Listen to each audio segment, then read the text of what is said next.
আসসালামু আলাইকুম প্রিয় শিক্ষার্থীরা, সবাইকে স্বাগতম জানাচ্ছি টেকনিক ইজি এডুকেশনের পক্ষ থেকে। আমি হাবিবুল্লাহ। আজকের ক্লাসে আমরা আলোচনা করব আমাদের পাঠ্য বইয়ের 17 অধ্যায় পরিসংখ্যানের বেসিক জিনিস।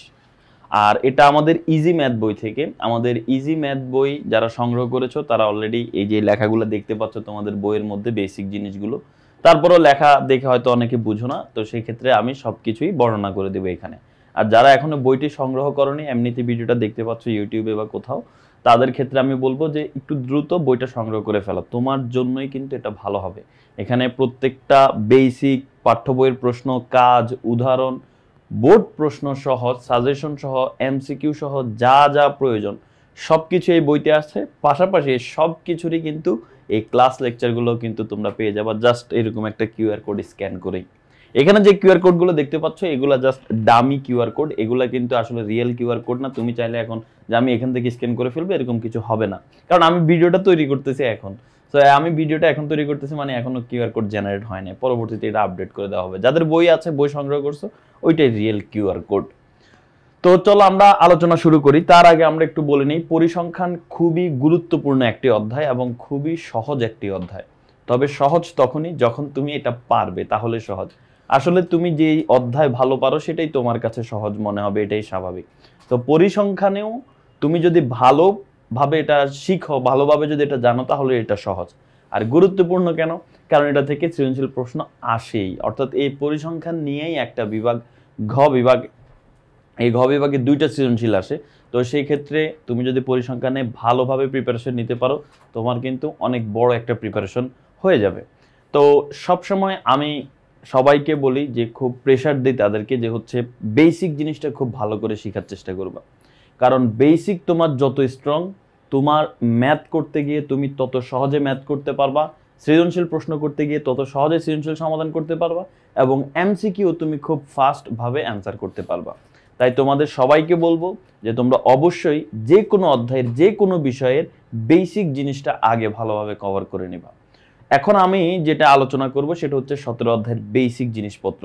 এগুলা যদি তুমি ভালো করে বুঝতে পারো, শিখো, নোট নাও, তাহলে আমি তোমাকে কথা দিচ্ছি তুমি এই 17 অধ্যায়ের 99.99% জিনিস তোমার শেখা হয়ে যাবে। মানে তুমি বুঝতে পারবা। তুমি জাস্ট এরপর থেকে হয়তোবা এই পরের প্রশ্ন যেগুলো আছে আমাদের ইজি ম্যাথ বইয়ের, ওইগুলো তোমার হয়তো ভিডিও দেখাও লাগবে না। ওর পরের ভিডিওগুলো, প্রশ্নের ভিডিওগুলো আমি করেছি, হয়তোবা তোমার সেই ভিডিওগুলো তোমার দেখা লাগবে না। জাস্ট বইয়ের মধ্যে তো উত্তর আছেই আমাদের ইজি ম্যাথ বইয়ে, তুমি নিজে নিজে সমাধান করতে পারবা, আর না পারলেও তুমি বই দেখলে বুঝে যাবা। তো এই জন্য বেসিক ক্লাসটা খুবই খুবই গুরুত্বপূর্ণ। ভিডিওটা একটু বড় হতে পারে, কিন্তু তুমি যদি মনোযোগ দিয়ে সম্পূর্ণ ভিডিওটা দেখো, 17 অধ্যায় তোমার ক্লিয়ার। 17 অধ্যায় সহজ বলে অনেকেই ধরা খায়, এই জন্য সহজ বলে প্রিপারেশন নেয় না, পরে নিব, পরীক্ষার আগের দিন নিব। অনেকে পরীক্ষার আগের দিন নিব বলে সে নিতেই পারে না, হয়তো বা 5-10 মিনিট দেখে যায়। পরে কিন্তু পরীক্ষার হলে গিয়ে তার কাছে মনে হয় এটা পারি, আবার অ্যান্সার লিখতে গিয়ে পারি না, কারণ ওই যে প্র্যাকটিস করে নাই, প্রিপারেশন নেয় নাই।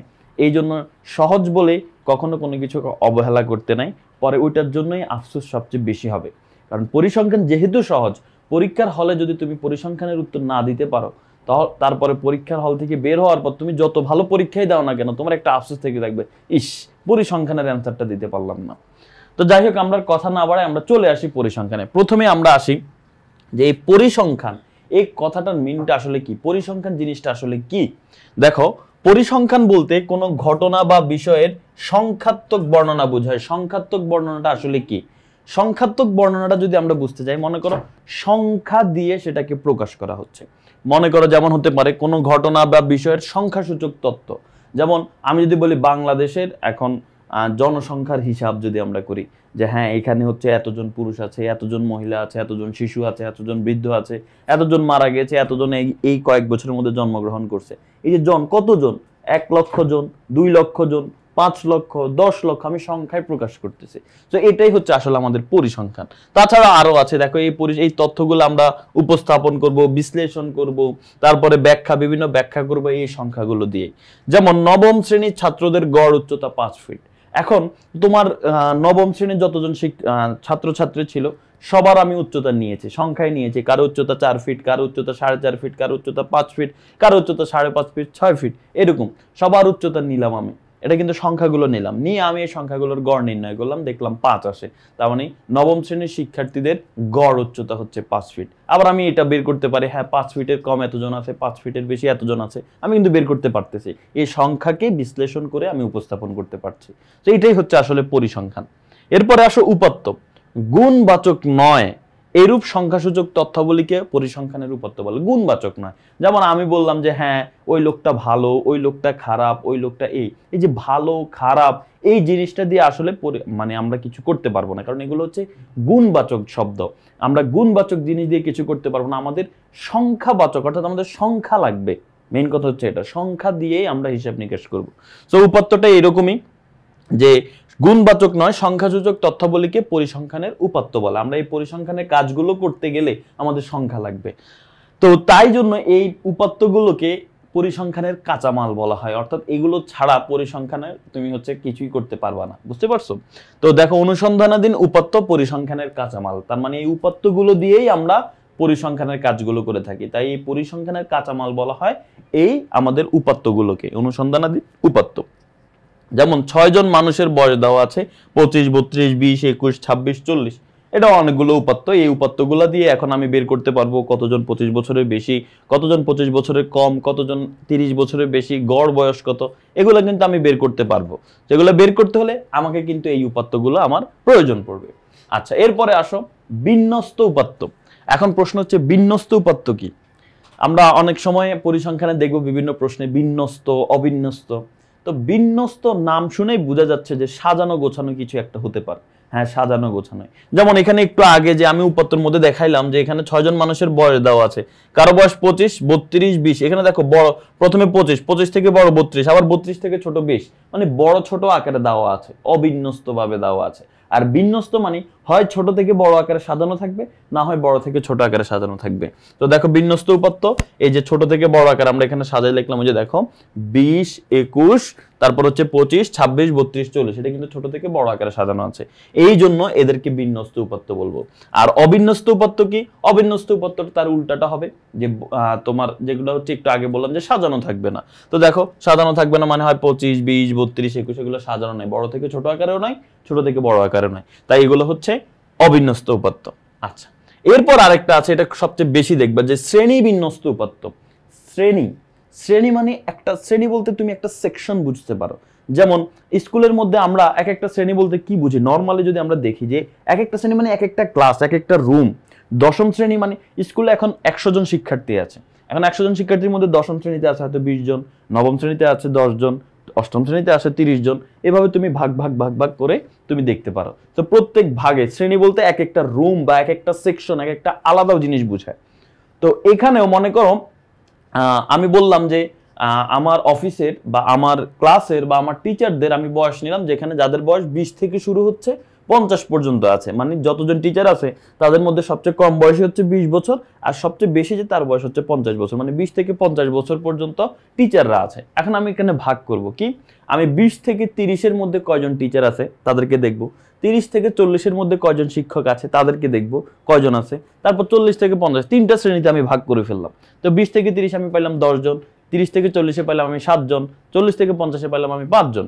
তার মানে আমি আলাদা আলাদা ভাগ করে করে কিন্তু দেখতে পাচ্ছি যে এই বয়সের মধ্যে কয়জন শিক্ষক আছে। তো এইরকম যখন ভাগ করে নেওয়া হয় তখন তাকে শ্রেণী বলা হয়, শ্রেণী বিন্যস্ত। আলাদা আলাদা আলাদা শ্রেণীতে আমি ভাগ করছি, আমি তিনটা শ্রেণীতে ভাগ করছি। একটা শ্রেণী হচ্ছে 20 থেকে 29, আরেকটা শ্রেণী হচ্ছে 30 থেকে 39, আরেকটা শ্রেণী হচ্ছে 40 থেকে 49 বা 50 পর্যন্ত। যাই হোক, তো যেমন এখানে যদি তুমি খেয়াল করো, এই যে আমি এই টেবিলটা দেখাই, যেমন এখানে দেখো একটা শ্রেণী আছে যে 31 থেকে 40, এখানের মধ্যে হয়তো বা মানুষের সংখ্যা আছে 6 জন, তো এটা কিন্তু শ্রেণী, একটা শ্রেণী। আবার দেখো 41 থেকে 50, এখানের মধ্যে মানুষ আছে 8 জন। এরকম আলাদা আলাদা করে নেওয়াটাকে বলা হয় শ্রেণী বিন্যস্ত। আর শ্রেণী বিন্যস্ত করতে গেলে এরকম টেবিলের প্রয়োজন পড়ে। টেবিল বা এটাকে বাংলাতে সারণী বলা হয়, ইংরেজিতে টেবিল বলা হয়। তার মানে এইরকম জিনিসগুলোকে আমরা বলবো হচ্ছে কি শ্রেণী বিন্যস্ত উপাত্ত। তো আমরা যদি এখানে দেখি যে দেখো শ্রেণী বিন্যস্ত উপাত্ত কি, শ্রেণী বিন্যাসের মাধ্যমে উপাত্তগুলোকে সারণীভুক্ত মানে টেবিল আকারে করা হলে তাকে শ্রেণী বিন্যস্ত উপাত্ত বলা হয়। এরপরে দেখো বিচ্ছিন্ন চলক। বিচ্ছিন্ন চলক কি? দেখো বিচ্ছিন্ন চলক হচ্ছে যেই জিনিসের মান কখনো দশমিকে প্রকাশ করতে পারবো না। এই যে দেখো এখানে বলা আছে যেই সকল চলকের মান শুধু পূর্ণ সংখ্যা হয়, অর্থাৎ বিচ্ছিন্ন বা পৃথক মান গ্রহণ করতে পারে না তাদেরকে বিচ্ছিন্ন চলক বলে। অর্থাৎ কোনো কিছু দশমিকে আসবে না, সব সময় পূর্ণ সংখ্যা মানে কি 1 2 3 4 5 6 7 8 9 10 এগুলা, যেগুলোতে কখনো পয়েন্ট আসবে না, তো এইগুলা এইরকম মানকে বলা হয় বিচ্ছিন্ন চলক। এখন এরকম কি কি হতে পারে, যেমন এখানে বলা আছে দেখো, জনসংখ্যামূলক মানে জনসংখ্যা বলতে পারো, শ্রেণী সংখ্যা বলতে পারো, তার পরবর্তীতে হচ্ছে ছাত্রছাত্রীর সংখ্যা বলতে পারো। অর্থাৎ তুমি জনসংখ্যা, দেখো জনসংখ্যা কখনো দশমিক হবে না। তুমি কখনো বলতে পারবে না তোমার পরিবারের লোকজন আছে 5.5 জন, এটা বলা যায়? কেউ বলতে পারবে? বলতে পারবে না, হয় 5 জন নয় 6 জন। তো আবার বলতে পারবো না ওই যে ওইখানে আমি 10 জন লোক দেখতে পাচ্ছি, এটা তুমি বলতে পারবো। বলতে পারবো না এখানে 10.5 জন লোক দেখতে পাচ্ছি, এটা বলতে পারবো না। মনে করো যে কারো যদি সাপোজ মনে করো যে হাত নাই, এক হাত নাই বা এক পা নাই, তাকে কি তুমি বলো যে সে অর্ধেক মানুষ? মানে তাকে কি অর্ধেক হিসেবে চিন্তা করো? তাকে অর্ধেক হিসেবে চিন্তা করো না, তাকে কিন্তু একজন মানুষই চিন্তা করো। তার মানে জনসংখ্যা সবসময় পূর্ণ সংখ্যা, এই জন্য জনসংখ্যা একটা বিচ্ছিন্ন চলক।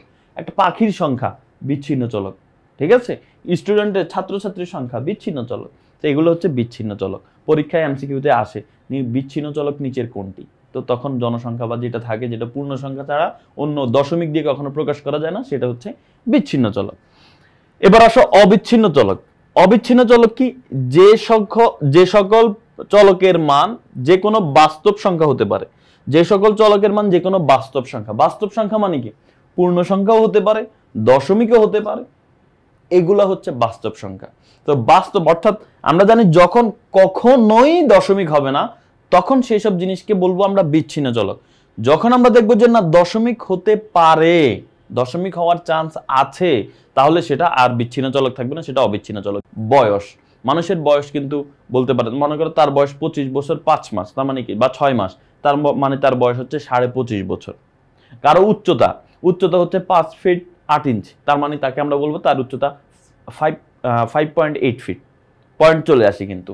সো এইরকম বয়স, উচ্চতা, তাপমাত্রা, কোন এলাকার তাপমাত্রা 33.5 ডিগ্রি সেলসিয়াস, দশমিক আসতে পারে। তো এখন তুমি বলতে পারো ভাই তাপমাত্রা তো এমনও হতে পারে যে হচ্ছে 30 ডিগ্রি সেলসিয়াস, 30-এ তো কোনো দশমিক নেই। হ্যাঁ 30-এ দশমিক নাই, বাট এটা কি কখনো দশমিক হতে পারে কিনা? হতে পারে।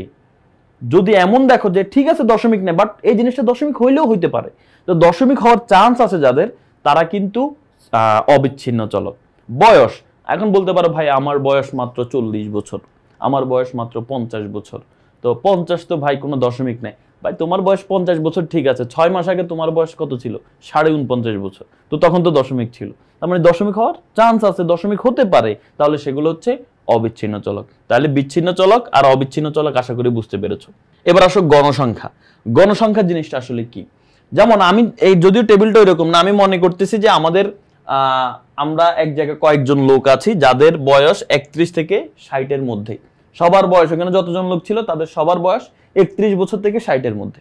এখন আমি খুঁজতেছি যে তিনটা শ্রেণী করে ফেলতে চাইতেছি। আমি খুঁজতে চাইতেছি আচ্ছা 31 থেকে 40-এর মধ্যে কারা আছে, তার কয়জন লোক আছে সেটা দেখবো।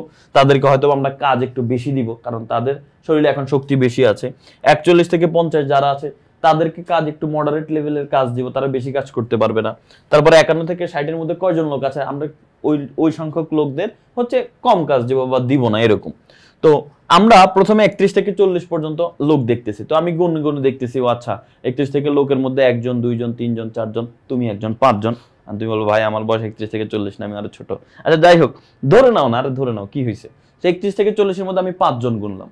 তো এই যে 5 জন গুনলাম, তার মানে 31 থেকে 40-এর মধ্যে 5 জন আছে, এই 5 কোথায় লিখবো? বা 6 জন আছে, এই 6 কোথায় লিখবো? এই 6 যে এখানে লিখবো সেটা হচ্ছে গণসংখ্যা। তার মানে গণসংখ্যাটা হচ্ছে ওই শ্রেণীর মধ্যে এই 31 থেকে 40 যে শ্রেণীটা আছে বা যে সেকশনটা আছে, এটার মধ্যে কতগুলো উপাত্ত বা কতগুলো লোকজন বা কতগুলো সংখ্যা আছে, সেটাই হচ্ছে আমাদের গণসংখ্যা। তার মানে এই যে 31 থেকে 40-এর মধ্যে 6 জন আছে, এই 6টা হচ্ছে গণসংখ্যা। তার মানে গণসংখ্যা কি? এখন পড়ো যে উপাত্ত সমূহকে সারণীভুক্ত করা হলে প্রতি শ্রেণীতে যতগুলো উপাত্ত অন্তর্ভুক্ত হয় তাকে নির্দেশ করা হয় এই গণসংখ্যা দিয়ে। আশা করি বুঝতে পারছো গণসংখ্যা কি। এবার আসো ক্রমযোজিত গণসংখ্যা। ক্রমযোজিত গণসংখ্যাটা কি? দেখো ক্রমযোজিত গণসংখ্যা হচ্ছে এই যে ক্রমযোজিত গণসংখ্যা, এটা হচ্ছে যেই শ্রেণীর ক্রমযোজিত গণসংখ্যা বের করবা ওই শ্রেণী থেকে আগে পর্যন্ত যতগুলো গণসংখ্যা ছিল সবগুলোর যোগফল হচ্ছে এই ক্রমযোজিত গণসংখ্যা। তো আমরা যদি এখানে খেয়াল করি, দেখো এই জায়গায় যদি আমরা একটু দেখি, এই যে দেখো প্রথম শ্রেণী মনে করে এখানে 6 নাই, তো এখানে কত বসাবো আমরা? আমরা এই ঘরে ক্রমযোজিত গণসংখ্যা বসাইতেছি, মানে এই ঘর থেকে এর আগে যতগুলো গণসংখ্যা থাকবে সবগুলোর যোগফল এখানে বসবে। এখন এই ঘরে 6 আছে, এর আগে তার কিছু নাই, তার মানে এখানে শুধু 6 বসবে, ক্রমযোজিত গণসংখ্যা 6। এবার আসো পরের ঘরে আমরা ক্রমযোজিত গণসংখ্যা বসাইতে যাচ্ছি, এখানে ক্রমযোজিত গণসংখ্যা কত বসাবো? তাহলে এই যে এই ঘর বরাবর, যেহেতু এই ঘরে ক্রমযোজিত গণসংখ্যা বসাবো, এই ঘর বরাবর যে গণসংখ্যাটা আছে এই গণসংখ্যা থেকে তার আগে যতগুলো গণসংখ্যা ছিল সবগুলো যোগ করব। 8 আর 6 যোগ করলে কত হয়? 14, তার মানে এই ঘরে হবে 14। আবার দেখো এই ঘরে গণসংখ্যা আমি বসাবো 24, আমরা মনে করে দেখি নাই, তো এখানে আমরা বসাবো গণসংখ্যা কত হবে? তার মানে এই বরাবর যে গণসংখ্যাটা আছে সেটা থেকে এর আগে যতগুলো শ্রেণীর গণসংখ্যা আছে সবগুলো যোগ করব। 6 আর 8 যোগ করলে 14, 14 আর 10 যোগ করলে 24, তার মানে এখানে 24 হবে। তো এইভাবে হচ্ছে ক্রমযোজিত গণসংখ্যা বের করা হয়েছে। যে বলা আছে কোন শ্রেণী এবং তার পূর্ববর্তী সকল শ্রেণীর গণসংখ্যার সমষ্টিকে ক্রমযোজিত গণসংখ্যা বলা হয়। এটাকে আবার ক্রমযোজিত গণসংখ্যা আরেকভাবে বের করা যায়। প্রথমে হচ্ছে যে শ্রেণীতে গণসংখ্যা যত, ক্রমযোজিত প্রথম শ্রেণীর ক্ষেত্রে গণসংখ্যা যত হবে ক্রমযোজিত গণসংখ্যাও তত হবে। এরপর থেকে কোনাকুনি যোগ হবে, এই 6 এর সাথে 8 যোগ করব, 6 আর 8 যোগ করলে কত হয়? 14, তার মানে এই ঘরে বসবে 14। 14 আর 10 এই কোনাকুনি যোগ, এই 14 এর সাথে 10 যোগ করব, 14 আর 10 যোগ করলে কত হয়? 24। এভাবেও তুমি লিখতে পারো। যাই হোক, ক্রমযোজিত গণসংখ্যাটাও আশা করি তোমরা বুঝে গেছো। এখন আসো শ্রেণীর মধ্যবিন্দু। এই যে শ্রেণীর মধ্যবিন্দু এই জিনিসটা আসলে কি, এটা আমরা একটু বোঝার চেষ্টা করি। দেখো শ্রেণীর মধ্যবিন্দু মানে এই যে এটা হচ্ছে একটা শ্রেণী, এই যে এটা হচ্ছে একটা সেকশন বা শ্রেণী, 31 থেকে 40, এটার মাঝখানের বিন্দু কত? এই শ্রেণীটা শুরু হয়েছে 31 থেকে, শেষ হয়েছে 40-এ, তো 31 থেকে 40 এর মাঝখানের বিন্দুটাই হচ্ছে মধ্যবিন্দু। তো কোন শ্রেণীর মধ্যবিন্দু বের করতে হলে তার এই যে এটাকে বলা হয় শ্রেণীর নিম্নমান বা নিম্নসীমা, আর এই উপরের মানটাকে বলা হয় শ্রেণীর উচ্চমান বা উচ্চসীমা। তো তোমাকে এই দুইটা মান যোগ করতে হবে, নিম্নসীমা যোগ উচ্চসীমা বা উচ্চসীমা যোগ নিম্নসীমা। এটার এটা যোগ করে এটার এটা যোগ করে একই কথা, এই দুইটাকে আগে যোগ করতে হবে। যোগ করে কি করব? 2 দিয়ে ভাগ করে দিব। তো এই যে দেখো শ্রেণীর মধ্যবিন্দু বের করার নিয়ম হচ্ছে শ্রেণীর ঊর্ধ্বমান বা উচ্চসীমা যোগ শ্রেণীর নিম্নমান বা নিম্নসীমা, এই দুটাকে যোগ করব, যোগ করে 2 দিয়ে ভাগ করলে মধ্যবিন্দু পেয়ে যাব। যেমন এই যে এখানে 31 থেকে 40 এর মধ্যবিন্দু হবে, এই উচ্চসীমা হচ্ছে 40, নিম্নসীমা হচ্ছে 31, 40 আর 31 যোগ করে 2 দিয়ে ভাগ করলাম 35.5, তার মানে এটা হচ্ছে শ্রেণীর মধ্যবিন্দু 35.5। এবার আসো আমাদের শ্রেণী ব্যাপ্তি বা এটাকে অনেক সময় শ্রেণী ব্যবধান বলা হয়, এটাকে এইচ দিয়ে নরমালি প্রকাশ করা হয়। তোমরা সামনে দেখবা গড় মধ্যক প্রচুরক করতে গেলে যে এইচ বা শ্রেণী ব্যবধান বা শ্রেণী ব্যাপ্তি, এটা কিভাবে আমরা বের করব? শ্রেণী ব্যাপ্তি বের করা হয়, মনে করো এই যে এই টেবিলে আমি শ্রেণী ব্যাপ্তি বের করতে যাচ্ছি, তো শ্রেণী ব্যাপ্তি বের করতে হয় কিভাবে? প্রথমে এই যে আমরা এই শ্রেণী, এই আলোচ্য শ্রেণী থেকে আমাদের পরবর্তী শ্রেণী কোনটা, এইটা, এই পরবর্তী শ্রেণীর নিম্নসীমা থেকে আলোচ্য শ্রেণীর মানে এই শ্রেণীর নিম্নসীমা যদি আমরা বিয়োগ করি, অর্থাৎ 41 থেকে 31 বিয়োগ করি, এই যে দেখো পরবর্তী শ্রেণীর নিম্নসীমা থেকে বিয়োগ করবো আলোচ্য শ্রেণীর নিম্নসীমা। বা তুমি এটা এভাবে বলতে পারো যে কোনো শ্রেণীর নিম্নসীমা থেকে তার আগের শ্রেণীর নিম্নসীমা বিয়োগ করতে হবে, তাহলে যত হবে সেটাই শ্রেণী ব্যাপ্তি। 41 থেকে 31 বিয়োগ করলে কত হয়? 10, তার মানে এই ক্ষেত্রে শ্রেণী ব্যাপ্তি হচ্ছে 10 বা শ্রেণী ব্যবধান হলো 10। আচ্ছা, এরপরে আসো আমরা পরিসংখ্যান করতে গেলে আমাদের গ্রাফ আছে। গ্রাফ কি? ওই যে গণসংখ্যা, বহুভুজ, আয়তলেখ, অজীব রেখা। এখন এই গ্রাফগুলো কি সেটা আমরা যখন গ্রাফে যাব তখন বিস্তারিত আলোচনা করব, বাট এখন আমরা একটু জেনে রাখি গ্রাফগুলোতে আসলে কি করা হয়। দেখো আয়তলেখ, আয়তলেখ করতে গেলে তোমার যে গ্রাফটা হবে, এই ছক, মনে করো এটা হচ্ছে ছক কাগজ, ঠিক আছে, এই যে এই ছক কাগজ, এই যে এটা হচ্ছে তোমার ছক কাগজ বা গ্রাফ পেপার। এই গ্রাফ পেপারের মধ্যে তোমাকে যে কাজটা করতে হয় সেটা হচ্ছে তোমাকে এখানে 2টা অক্ষ অঙ্কন করতে হয়, ঠিক আছে। তো 2টা অক্ষ বলতে এই যে এই গ্রাফ পেপার বরাবর এইভাবে সোজা একটা দাগ দিতে হয়, এটাকে বলা হয় মনে করো এক্স ওয়াই অক্ষ, আর এইভাবে একটা দাগ দিতে হয়, এটাকে বলা হয় এক্স অক্ষ। এটার নাম দেওয়া হয় নরমালি এক্স ও এক্স প্রাইম, এটার নাম দেওয়া হয় ওয়াই ও ওয়াই প্রাইম। তো এরকম এই এক্স অক্ষ আর ওয়াই অক্ষ 2টা নাম দেওয়া হয়। যে এখানে বলা হচ্ছে কার্তেশীয় সমতলে এক্স ও ওয়াই অক্ষ বরাবর আমরা অঙ্কন করে তারপরে হচ্ছে আমরা এই আয়তলেখটা অঙ্কন করতে পারি। তবে এখানে আমাদের কি বসাইতে হয় এটা আমাদের জানতে হবে। এক্স অক্ষে কার মান বসাইতে হয়? এক্স অক্ষে মান বসাতে হবে আমাদের এই যে অবিচ্ছিন্ন শ্রেণী। এখন অবিচ্ছিন্ন শ্রেণী কি আমরা আয়তলেখ অঙ্কন করতে গেলে শিখবো, সমস্যা নেই। এরপরে আসো ওয়াই অক্ষে কার মান বসাবো? ওয়াই অক্ষে মান বসাবো আমরা গণসংখ্যা। তো এখানে অবিচ্ছিন্ন শ্রেণী বসানো হয়, এখানে গণসংখ্যা বসানো হয় কিসে? আয়তলেখের চিত্র অঙ্কন করতে গেলে। যাই হোক, তোমার মনে হতে পারে ভাই যে যারা এখন আয়তলেখ কখনো আঁকো নাই বা গ্রাফ কখনো আঁকো নাই তাদের হয়তো বুঝতে একটু সমস্যা হচ্ছে। তুমি এটা যদি বুঝে থাকো তাহলে ভালো, যদি অল্প বুঝে থাকো তাহলেও ভালো, যদি না বুঝে থাকো তাও অনেক ভালো। কারণ আমরা যখন পাঠ্য বইয়ের আয়তলেখা অঙ্কন করা দেখবো, তখন দেখবে এমনি তুমি সব ক্লিয়ার হয়ে যাবে। তখন এটা দেখার পরে এখানে আসলে দেখবে এটা পড়লে এখন তুমি বুঝতে পারতেছো। বাট এখন তুমি যতটুকু বুঝছো ততটুকু নিয়ে থাকো, এই আয়তলেখাতে সমস্যা নেই। সেম ভাবে গণসংখ্যা বহুভুজের ক্ষেত্রেও এখানেও আমাদের এই এক্স অক্ষ ওয়াই অক্ষ গ্রাফের মধ্যে আঁকতে হয়। তবে এক্স অক্ষের মধ্যে আমরা আয়তলেখাতে ধরছিলাম অবিচ্ছিন্ন শ্রেণীসীমা, কিন্তু এই গণসংখ্যা বহুভুজের ক্ষেত্রে এক্স অক্ষ বরাবর আমরা শ্রেণীর মধ্যমান ধরবো। এক্স অক্ষ বরাবর কি ধরবো? শ্রেণীর মধ্যমান। আর এই ওয়াই অক্ষ বরাবর আমরা মান ধরবো হচ্ছে গণসংখ্যা। ওয়াই অক্ষে মান বরাবর গণসংখ্যাই থাকবে। তো এইভাবে মানগুলা বসায় তারপরে হচ্ছে আমাদের গণসংখ্যা বহুভুজ অঙ্কন করতে হয়। অজীব রেখার ক্ষেত্রে সেম, এক্স অক্ষ ওয়াই অক্ষ দুটো অক্ষ আঁকতে হয়। তবে অজীব রেখার ক্ষেত্রে এক্স অক্ষ শ্রেণীর উচ্চ সীমাগুলোকে বসাবো, শ্রেণীর উচ্চ সীমাগুলোকে বসাবো, আর ওয়াই অক্ষ বরাবর ক্রমযোজিত গণসংখ্যাগুলো বসাবো।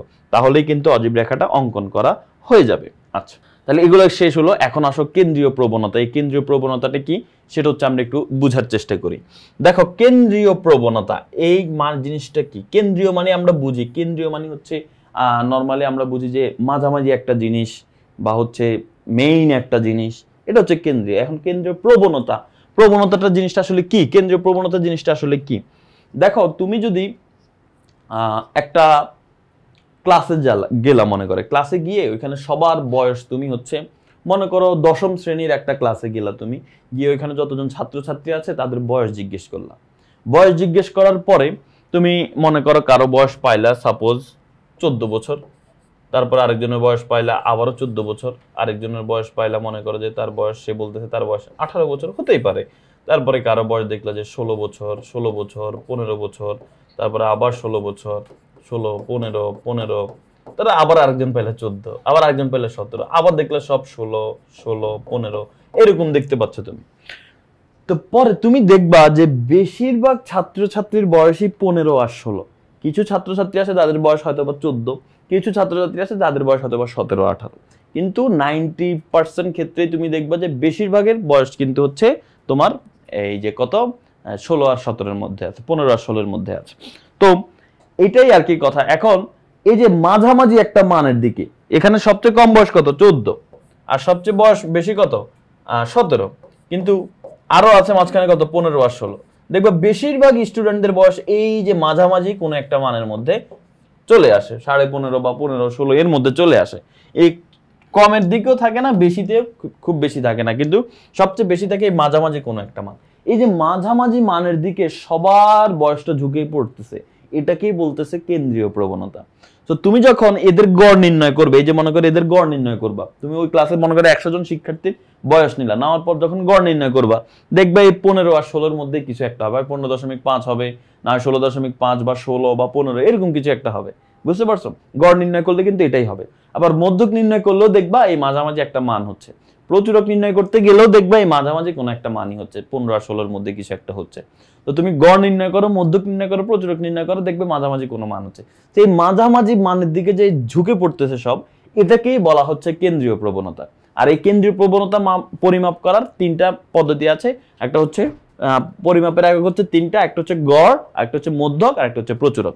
তো এখানে যদি খেয়াল করো, এখানে তাই বলা হচ্ছে, দেখো অবিন্যস্ত উপাত্তকে মানের ক্রম অনুসারে সাজালে, মানে ছোট থেকে বড় আকারে সাজালে দেখবা কেন্দ্রীয় মানের দিকে একটা পুঞ্জীবিত হওয়ার যে প্রবণতা, কেন্দ্রীয় মান মাঝখানের একটা মানের দিকে যে পুঞ্জীবিত হওয়ার প্রবণতা, তাকেই কেন্দ্রীয় প্রবণতা বলা হয়। আর এটা পরিমাপ করা হয় আমাদের হচ্ছে এই গড়, মধ্যক, প্রচুরক এই 3টা জিনিস দিয়ে।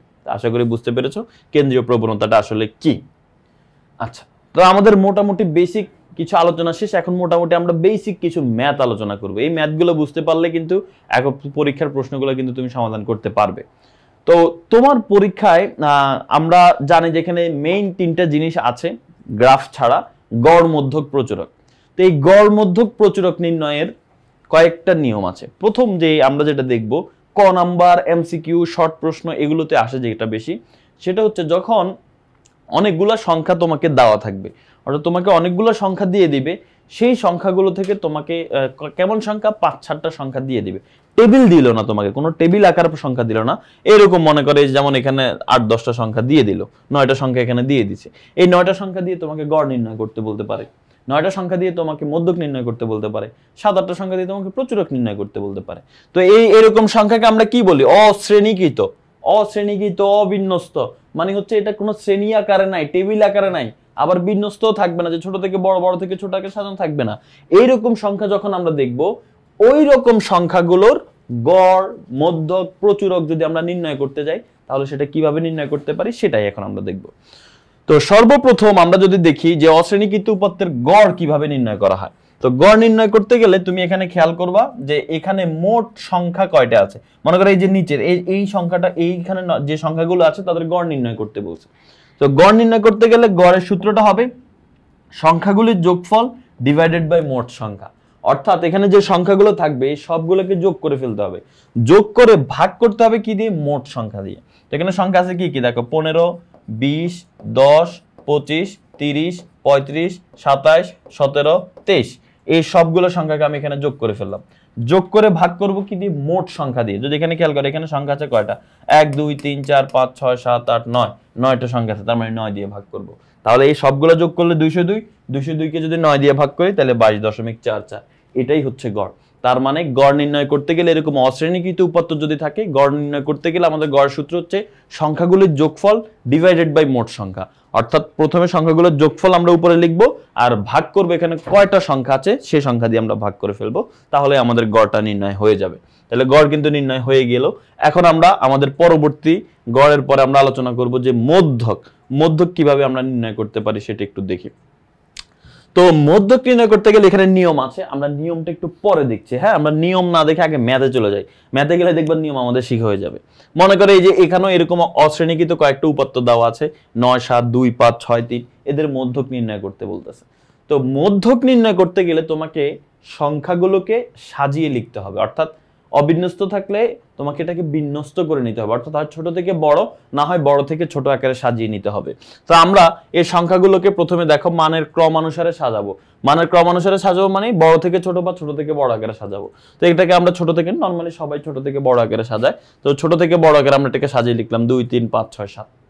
তার মানে মধ্যক নির্ণয় করতে গেলে সংখ্যাগুলোকে আগে সাজিয়ে লিখতে হবে। 1 নম্বর স্টেপ গেল। 2 নম্বর স্টেপ হচ্ছে এখন তুমি দেখবা এখানে কয়টা সংখ্যা আছে। তা আমরা এখানে গুণে দেখলাম 1, 2, 3, 4, 5, 6, 6টা সংখ্যা আছে। এটাকে 6কে n দিয়ে প্রকাশ করবা, কি দিয়ে? n, মানে n মানে মোট গণসংখ্যা বা মোট সংখ্যা কয়টি।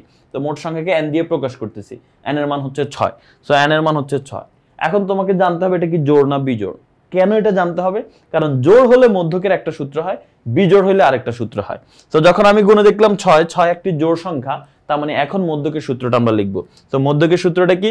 মধ্যকের সূত্র হচ্ছে যদি জোড় হয় তাহলে n/2 তম পদ প্লাস n/2 প্লাস 1 তম পদ ডিভাইডেড বাই 2, n/2 তম পদ প্লাস n/2 প্লাস 1 তম পদ ডিভাইডেড বাই 2।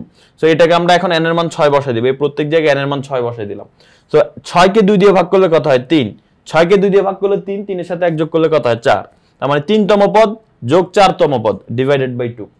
তাহলে এই যে দেখো 3 তম পদ যোগ 4 তম পদ ডিভাইডেড বাই 2। এখন 3 তম পদ কোনটা?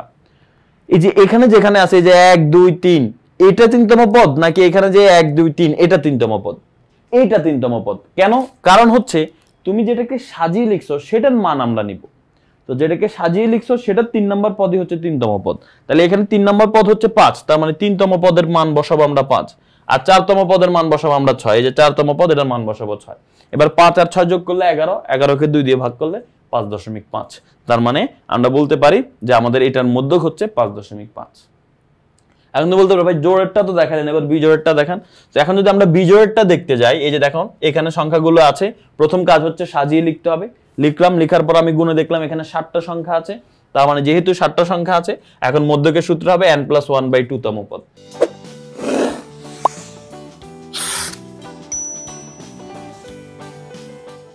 দেখো 7 একটা বিজোড় সংখ্যা, বিজোড় হলে মধ্যক নির্ণয় সূত্র n+1/2 তম পদ, জোড় হলে n/2 তম পদ প্লাস n/2 প্লাস 1 তম পদ ডিভাইডেড বাই 2, আর বিজোড় হলে n+1/2 তম পদ। সহজ সূত্র বিজোড় হলে। তো n এর মান কত? 7। n এর মান হচ্ছে টোটাল সংখ্যা হচ্ছে 7, n এর মান 7। তাহলে 7 আর 1 যোগ করলে 8, 8 কে 2 দিয়ে ভাগ করলে হয় 4, 4 তম পদ। এখন 4 তম পদ কোনটা? এটা গুণে দেখো, সাজানোর পরে গুণে দেখো 1, 2, 3, 4, 4 তম পদ হচ্ছে 12। তার মানে এই মধ্যক হবে আমাদের 12। আশা করি বুঝতে পেরেছো কিভাবে আমরা মধ্যকটা নির্ণয় করতে পারি। ওকে, এখন আসো ওই যে তুমি বলতে পারো যে ভাই ওই যে আপনি যে সূত্রগুলো দেখালেন নিয়মটা দেখালেন এই যে নিয়মটা এটাই, সংখ্যাগুলোকে মানের ক্রমানুসারে সাজাতে হবে ছোট থেকে বড় আকারে। n এর মান যদি জোড় হয় তাহলে মধ্যক নির্ণয় সূত্র এটা হবে, আর n এর মান যদি বিজোড় হয় তাহলে মধ্যক নির্ণয় সূত্র হবে এই যে এইটা হবে। আশা করি এখন তোমরা এটা ক্লিয়ার হয়ে গিয়েছো। এবার আসো মধ্যক শেষে, এখন আমরা আসবো প্রচুরক। প্রচুরক খুবই সহজ। প্রচুরক হচ্ছে এখানেও মধ্যকের মতো তোমাকে সাজিয়ে লিখতে হবে। তো তুমি প্রথমে যে যেমন এটার প্রচুরক আমরা নির্ণয় করবো, এটাকে আমরা প্রথমে ছোট থেকে বড় আকারে সাজিয়ে লিখলাম। লিখার পরে এখন তুমি দেখবা কোন সংখ্যাটা সর্বাধিক বার আছে, অর্থাৎ 2 বার 3 বার 4 বার, কোনটা সবচেয়ে বেশি বার আছে। তো আমি এখানে দেখতে পাচ্ছি এখানে 15 আছে সবচেয়ে বেশি, 15 2 বার আছে, আর কোনোটাই কিন্তু 2 বার নাই। তো যেহেতু 15 2 বার আছে তার মানে এটার প্রচুরক হবে 15। এই যে দেখো এখানে 15 সংখ্যাটি 2 বার আছে যেটা সর্বাধিক, তার মানে 15ই হচ্ছে আমাদের প্রচুরক। তাহলে আশা করি বুঝতে পেরেছো প্রচুরক কিভাবে নির্ণয় করতে হয়। এখন তোমার প্রশ্ন হতে পারে ভাই কোন সংখ্যায় যদি একাধিকবার না থাকে, যে প্রত্যেক সংখ্যায় একবার আছে, তাহলে কি হবে? তাহলে বলবো এটার কোনো প্রচুরক নেই। আচ্ছা, এখন তুমি আবার বলতে পারো ভাই মনে করেন 15 আছে 2 বার কিন্তু 17 আছে 3 বার, তাহলে কোনটা হবে? 17 যেহেতু বেশি তার মানে 17 হবে প্রচুরক। আবার তুমি বলতে পারো ভাই 15 আছে 2 বার 11 আছে 2 বার, এখন আমি কি করব? 11 2 বার আছে 15 2 বার আছে, তাহলে কাকে আমরা প্রচুরক লিখবো? 11 যেহেতু 2 বার 15 যেহেতু 2 বার, দুইটাই প্রচুরক, তার মানে প্রচুরক হবে 11 ও 15। তো এখানে এটা বলে দেওয়া আছে, দেখো যে সংখ্যাটি সর্বাধিকবার থাকবে সেটাই প্রচুরক। যদি একাধিক সংখ্যা সর্বাধিকবার থাকে, মনে করো ওই যে 11 2 বার 15 2 বার, একাধিক সংখ্যা বেশিবার থাকে, তাহলে ওই সংখ্যাগুলোই প্রচুরক। আর যদি দেখি কোনো সংখ্যায় একাধিকবার না থাকে তাহলে কোনো প্রচুরক নেই। আশা করি বুঝতে পেরেছো। তাহলে আমাদের গড় মধ্যক প্রচুরকের হিসাব কিন্তু শেষ। এবার আসো আমাদের প্রচুরকের পরে আমরা আসি আরেকটা জিনিস, যেটা হচ্ছে গণসংখ্যা নিবেশন সারণী। গণসংখ্যা নিবেশন সারণী কিভাবে তৈরি করতে কিভাবে করতে আমাদের বইয়ের মধ্যে বিস্তারিত আলোচনা আছে, তারপর আমি এখানে তোমাকে একটু বলে দিচ্ছি গণসংখ্যা নিবেশন সারণীটা আসলে কি। ওই যে বললাম যে হচ্ছে আমরা মানুষ আছি 20 জন, ঠিক আছে? 20 জন মানুষ আছি আমরা। তো 20 জন মানুষ বলতে এই যে মনে করো যে আমরা এখানে 20 জন মানুষের বয়স নিচ্ছি। তো বয়স আমি দেখলাম কারো বয়স 30 বছর আছে, কারো বয়স 25 বছর, কারো বয়স 40 বছর, কারো বয়স 21 বছর, কারো বয়স 45 বছর, কারো বয়স 27 বছর, এরকম আমি 50 জন মানুষের বা 40 জন, আমরা যতজন আছি বা 20 জন থাকলে 20 জন মানুষের বয়স নিলাম।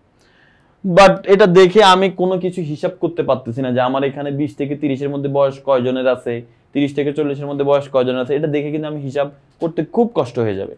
এটাকে আমি যদি টেবিল আকারে রূপান্তর করে নিই তাহলে কিন্তু জিনিসটা দেখে আমি বলে ফেলতে পারবো, ও আচ্ছা আমার এখানে লোক কম বয়সী লোক কয়জন আছে, মধ্য বয়সী লোক কয়জন আছে, বেশি বয়সী লোক কয়জন আছে। তো তখন আমরা কি করি, আমরা শ্রেণী বানাই। এরকম আমরা একটু আগে এরকম টেবিল দেখছিলাম একটা, তাই না? তো আমরা যদি এখানে দেখি যে শ্রেণী, এটা হচ্ছে শ্রেণী আর শ্রেণী। তো শ্রেণীগুলো আমি কি করবো, আমি হয়তো বা 3 ভাগে ভাগ করতে চাইতেছি যে 20 থেকে 29 বয়স কয়জন আছে তাদেরকে আমি হিসাবে রাখবো, আর 30 থেকে 39 এর মধ্যে কয়জন আছে তাদেরকেও হিসাব করব, 40 থেকে 49 এর মধ্যে কয়জন আছে তাদেরকে হিসাব করব। তো আমি হয়তো বা এখানে 20 জনেরটা গুনে গুনে দেখলাম যে হচ্ছে 20 থেকে 29 এর মধ্যে 5 জন আছে। আবার দেখলাম 30 থেকে 39 এর মধ্যে এখানে মানুষ আছে মনে করো যে 8 জন, ঠিক আছে? এখানে মানুষ 8 জন আছে, তাহলে 8 জন পাইলাম। এরপরে আর 40 থেকে 49 এখানের মধ্যেও আমি পাইলাম 7 জন। তাহলে এখন দেখো এই যে আমরা একটু আগে দেখছিলাম এই কোন শ্রেণীতে যতগুলো উপাত্ত থাকে এটাকে প্রকাশ করা হয় গণসংখ্যা দিয়ে, তার মানে এটা হচ্ছে কি গণসংখ্যা। এছাড়া মাঝখানে ঘরে আবার অনেক সময় কি করা হয়, ট্যালি ব্যবহার করা হয়। ট্যালি জিনিসটা আসলে কি, যে তুমি যখন 20 থেকে 29 হিসাব করতেছো, মনে করো আচ্ছা 20 থেকে 29 এর মধ্যে 21 আছে, 21 একটা দাগ দিয়ে ফেলবা, তারপরে হচ্ছে আবার কিছু একটা পাইলে আরেক 20 থেকে 29 এর মধ্যে আরেকটা পাইলে আরেকটা দাগ দিয়ে ফেলবা, যতজন পাবে। এখানে যেহেতু মনে করো 5টা পাবা, মানে তুমি 5টা দাগ দিয়ে দিতে হবে, 4 5 নাম্বার দাগটা এরকম বাঁকা করে দিতে হয়, ঠিক আছে? তো এইগুলো হচ্ছে ট্যালি। অর্থাৎ এখানে 5 হলে এখানে 5টা দাগই হয়, এখানে 8 হলে এখানে 8টা দাগই হয়, এখানে 7 হলে 7টা দাগই হয়। তবে দাগ দেওয়ার নিয়ম হচ্ছে 5 নাম্বার দাগটা এরকম বাঁকা করে দিতে হয়, 5 নাম্বার দাগটা এরকম বাঁকা করে দিতে হয়। এরপর আবার 6 7 8 9 10 নাম্বার দাগটা এরকম বাঁকা করে করে এটা দিতে হয়। তো এইভাবে হচ্ছে আমাদের এই টেবিলটা তৈরি করতে হয়। এই যে টেবিল, এরকম 20 জন মানুষের বয়স থেকে আমি যে এই টেবিলটা তৈরি করলাম, এই টেবিলটাকেই বলা হচ্ছে গণসংখ্যা নিবেশন সারণী। এই টেবিলটাকে কি বলা হচ্ছে, গণসংখ্যা নিবেশন সারণী। আশা করি এখন তুমি বুঝতে পেরেছো। তো তারপর এখানে দেখো বলা আছে উপাত্ত সমূহকে নির্দিষ্ট শ্রেণীতে বা শ্রেণী ব্যবধান ধরে শ্রেণী সংখ্যা নির্ধারণের মাধ্যমে বিন্যস্ত সারণীভুক্ত করাকে গণসংখ্যা নিবেশন সারণী বলা হয়। তো এই গণসংখ্যা নিবেশন সারণী তৈরি করতে গেলে আমাদের কয়েকটা জিনিস লাগে, উপাত্তের পরিসর, তারপর হচ্ছে শ্রেণী ব্যাপ্তি, শ্রেণী সংখ্যা, এই জিনিসগুলো আমাদের লাগে। তো শ্রেণী ব্যাপ্তি কি, এটা কিন্তু আমরা একটু আগে আলোচনা করছি, বইয়ে দেখো একটু আগেই আছে যে যে কোনো শ্রেণীর নিম্নসীমা থেকে তার আগের শ্রেণীর নিম্নসীমা বিয়োগ করলে আমরা শ্রেণী ব্যাপ্তিটা পাই আর কি। তো যাই হোক, এখন আসো পরিসর। পরিসরটা কি, তোমার কাছে এই যে আমি বললাম 20 জন মানুষের বয়স আমার কাছে আছে, এই 20 জন মানুষের বয়সের পরিসরটা কত। তো পরিসর বের করার নিয়ম হচ্ছে ওইখানে 20 জনের মধ্যে সবার চেয়ে বেশি বয়স যার, তার বয়স থেকে বিয়োগ করব সবার চেয়ে বেশি কম, সবচেয়ে কম বয়স যার তার বয়সটা, সবচেয়ে বেশি বয়সটা থেকে সবচেয়ে কম বয়সটা বিয়োগ করব, করে 1 যোগ করব, তাহলে যে মানটা পাবো সেটাই হচ্ছে পরিসর। অর্থাৎ তোমাকে যে উপাত্তগুলো দেওয়া থাকবে, যে সংখ্যাগুলো দেওয়া থাকবে, তার মধ্যে সর্বোচ্চ মান থেকে বিয়োগ করব সর্বনিম্ন মান, এবং তার সাথে 1 যোগ করলে আমরা পাবো উপাত্তের পরিসর।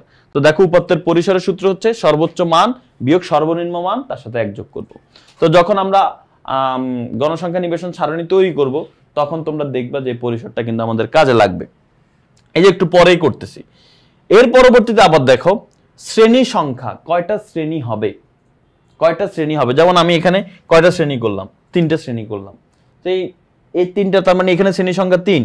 এখন আমি কয়টা শ্রেণী করব, এটা কিভাবে আমি ডিসাইড করতে পারি যে কয়টা শ্রেণী হবে, এটা বের করার নিয়মটা কি সেটা আমরা এখন দেখি। এই শ্রেণী সংখ্যাগুলো কিভাবে বের করা হয়। তো এই শ্রেণী সংখ্যা বের করতে হলে পরিসরকে শ্রেণী ব্যবধান দিয়ে ভাগ করতে হবে।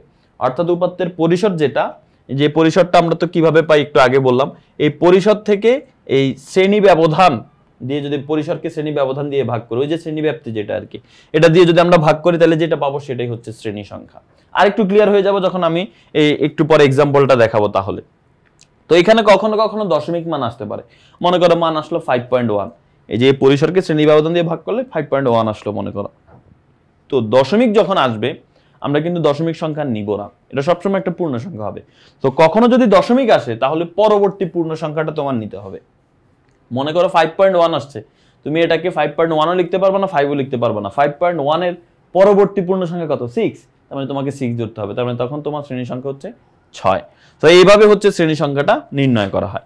তো আমরা একটা এক্সাম্পল দেখি, দেখো এরকম বইতেও একটা এক্সাম্পল আছে, তুমি দেখলে হয়তো বা দেখলেও দেখে থাকতে পারো। দেখো এখানে বলা হচ্ছে কোন এক শীত মৌসুমে শ্রীমঙ্গলে জানুয়ারি মাসের 31 দিনের সর্বনিম্ন তাপমাত্রা নিচে দেওয়া হলো। তার মানে শ্রীমঙ্গলে জানুয়ারি মাস 31 দিনের, তার মানে 31 দিনে তো প্রত্যেক দিন তো কখনো সকালবেলা হয়তো বা ঠান্ডা বেশি ছিল, আবার রাতের দিকে হয়তো একটু কম ছিল, তার মানে তাপমাত্রা বাড়ে কমে এরকম। তো প্রত্যেক দিনের সবচেয়ে কম তাপমাত্রা যেটা ছিল, 1 তারিখে সবচেয়ে কম তাপমাত্রা, 2 তারিখে সবচেয়ে কম যে তাপমাত্রাটা ছিল, এরকম 31 দিনের সবচেয়ে কম তাপমাত্রাগুলো আমাদের দেওয়া আছে। প্রথম দিনে 1 তারিখে তাপমাত্রা ছিল 14, 2 তারিখে সবচেয়ে কম তাপমাত্রা ছিল 14, 4 তারিখে 13, 5 তারিখে 12, এভাবে 31টা মান এখানে দেওয়া আছে। 31 দিনের তাপমাত্রা গুলো এখানে আমাদেরকে দেওয়া আছে। তো বুঝলাম তাপমাত্রা দেওয়া আছে, এখন আমাদের কি করতে হবে, এই যে তাপমাত্রা 31 দিনের তাপমাত্রাগুলো দেওয়া আছে এগুলো থেকে আমাদের গণসংখ্যা নিবেশন সারণী তৈরি করতে হবে। এই যে দেখো এখানে বলা আছে এগুলো থেকে এই সর্বনিম্ন তাপমাত্রার গণসংখ্যা নিবেশন সারণী তৈরি করতে হবে। তো প্রথমেই মনে রাখবা গণসংখ্যা নিবেশন সারণী তৈরি করতে গেলে এই উপাত্তের সর্বোচ্চ মান কত আর সর্বনিম্ন মান কত, এই মান দুইটা তোমাকে আগে বের করে নিতে হবে। তো দেখো এখানে প্রথমে আমাদের সর্বোচ্চ মান, উপাত্তের পরিসরের সর্বোচ্চ মান হচ্ছে 14 আর সর্বনিম্ন মান হচ্ছে 6। সো এটা তুমি এখান থেকে খুঁজে খুঁজে বের করে দেখবা যে কোনটা সবচেয়ে বড়। এই যে দেখো সবচেয়ে ছোট সংখ্যা হচ্ছে বা সর্বনিম্ন মান যেটা সেটা হচ্ছে 6, আর সবচেয়ে বড় মান যেটা সেটা হচ্ছে 14। কেন আমাদের এই সবচেয়ে বড় মান আর সবচেয়ে ছোট মান লাগবে? কারণ আমরা পরিসর বের করতে হবে। গণসংখ্যা নিবেশন সারণী তৈরি করতে গেলে পরিসর লাগবে, আর পরিসর বের করতে গেলে সর্বোচ্চ মান সর্বনিম্ন মান লাগবে। কারণ পরিসরের সূত্র আমরা একটু আগে দেখছি, সর্বোচ্চ মান বিয়োগ সর্বনিম্ন মান যোগ 1, এটা একটু আগে পরিসরের সূত্র দেখলাম। তাহলে সর্বোচ্চ মান হচ্ছে 14, বিয়োগ করব সর্বনিম্ন মান 6, 14 থেকে 6 বিয়োগ করলে কত হয় 8, 8 এর সাথে 1 যোগ করলে 9, তার মানে উপাত্তের পরিসর আমরা পেয়ে গেলাম 9। ঠিক আছে, আচ্ছা এরপর আমরা শ্রেণী সংখ্যা বের করব। ঠিক আছে, শ্রেণী সংখ্যা বের করব, কিন্তু শ্রেণী সংখ্যার সূত্র কি একটু আগে আমরা দেখছি। দেখো শ্রেণী সংখ্যার সূত্র হচ্ছে পরিসর ভাগ শ্রেণী ব্যবধান বা শ্রেণী ব্যাপ্তি। এখন পরিসর তো আমরা পেয়ে গেলাম, কিন্তু শ্রেণী ব্যবধান আমরা কই পাবো? দেখো শ্রেণী ব্যবধান প্রশ্নে ম্যাক্সিমাম টাইম বলে দেয়, যদি আমাদের এই প্রশ্নে কিন্তু শ্রেণী ব্যবধান বলে দেয় না যে শ্রেণী ব্যবধান কত করে ধরতে হবে। তো প্রশ্নে কিন্তু ম্যাক্সিমাম টাইম শ্রেণী ব্যবধান গুলো বলে দেয় যে শ্রেণী ব্যবধান 5 ধরো, শ্রেণী ব্যবধান 10 ধরো। তো যদি বলে না দেয় আমি কিভাবে শ্রেণী ব্যবধান ধরবো? তো নরমালি আমি বলি যে হচ্ছে শ্রেণী ব্যবধান তুমি নিজে যেটাই ধরো তোমার অ্যান্সার সঠিক হবে। কেউ 5 ধরে, কেউ 8 ধরে, কেউ 7 ধরে, কেউ 10 ধরে। তো যে যার মতো করে ধরতে পারো, যদি যেহেতু প্রশ্নে দেওয়া নাই তুমি যেটা ধরবা সেটাই সঠিক। তবে এটা ধরার ক্ষেত্রে কিছু নিয়ম কানুন মেনে চললে তোমার ম্যাথটা একদম দেখতে সুন্দর দেখাবে। সেটা কি? সেটা হচ্ছে, মনে করো পরিসরের মান বেশিরভাগ ক্ষেত্রেই, ম্যাক্সিমাম ক্ষেত্রে পরীক্ষায় যে প্রশ্নগুলো আসে ম্যাক্সিমাম ক্ষেত্রে 30 থেকে 50 এর মধ্যে, 50-60 এর মধ্যে হয়। তো কখনো যদি দেখো তোমার পরিসরটা 40-এর বেশি, 40-এর বেশি পরিসরের অ্যান্সার যদি আসে, পরিসরের মান যদি আসে 40-এর বেশি, তাহলে তুমি 10 করে ধরবা, 10 করে শ্রেণী ব্যবধান ধরবা। শ্রেণী ব্যবধান কত করে ধরবা? 10 করে ধরবা।